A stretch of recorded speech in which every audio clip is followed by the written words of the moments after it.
Hello everyone, today we are going to learn basic ZW3D, how to draw circle by 2 point. For example, I will create sketch and then you can click at this top plan, click OK.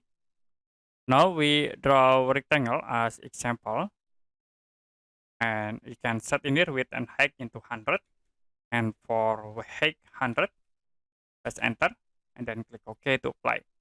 Now, if you want to create a circle in the inside of this rectangle by 2 point, you can go to circle icon and then click at this option 2 points.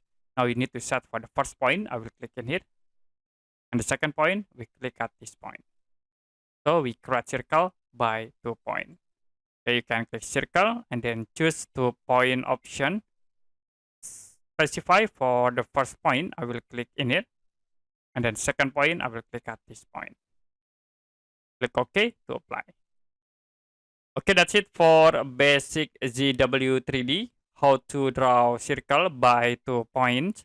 And if you have any question about tutorial, you can comment below this video.